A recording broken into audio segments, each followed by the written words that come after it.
एक और paper leak, एक और परीक्षा रद्द, एक बार फिर लाखों छात्रों के सपनों पर सवाल। आखिर ये सिलसिला कब रुकेगी?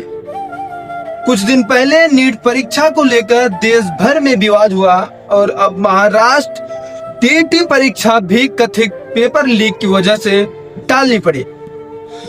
पुलिस ने कार्रवाई की, कई लोगों को गिरफ्तार किया और जांच अब एक बड़े अंतर्राज्यीय गिरोह तक पहुंचने की बात कर रही है।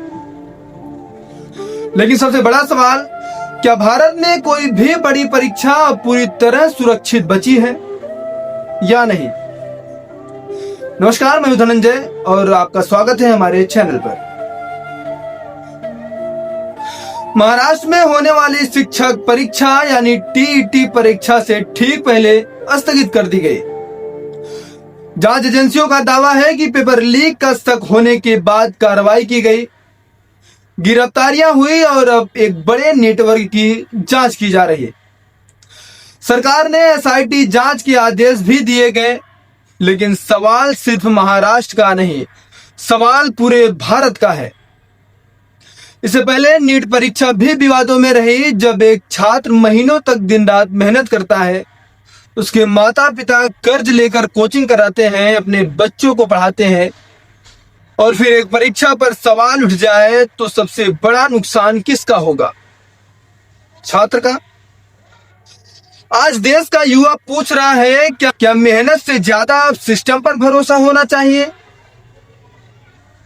क्या हर साल पेपर लीक होगा, जांच होगी, कुछ गिरफ्तारियां होगी और फिर अगली परीक्षा में वही कहानी दोहराई जाएगी?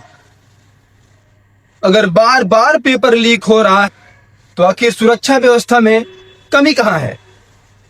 क्या प्रिंटिंग सिस्टम में है या ट्रांसपोर्ट में है या फिर पूरे नेटवर्क में कहीं अंदर तक सेंध लग चुकी है?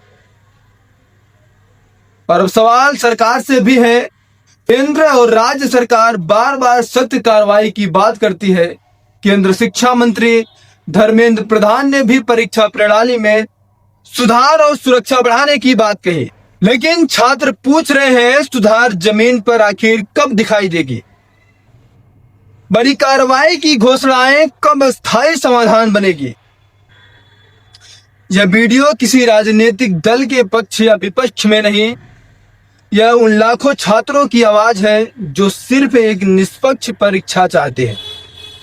और अगर कोई दोषी है तो उसे ऐसी सजा मिलनी चाहिए कि भविष्य में कोई भी परीक्षा माफिया दोबारा ऐसा करने की हिम्मत ना करे। पेपर सिर्फ कागज का नहीं लीक होता, उसके साथ लाखों युवाओं का भरोसा भी टूटता है। आखिर इसमें आपका क्या राय है? क्या भारत में पेपर लीक रोकने के लिए और भी कड़े कानून और तेज कार्रवाई की जरूरत है? कमेंट में अपनी राय जरूर लिखें। मैं हूं धनंजय। मिलते हैं अगली सच्चाई और महत्वपूर्ण खबरों के साथ। जय हिंद।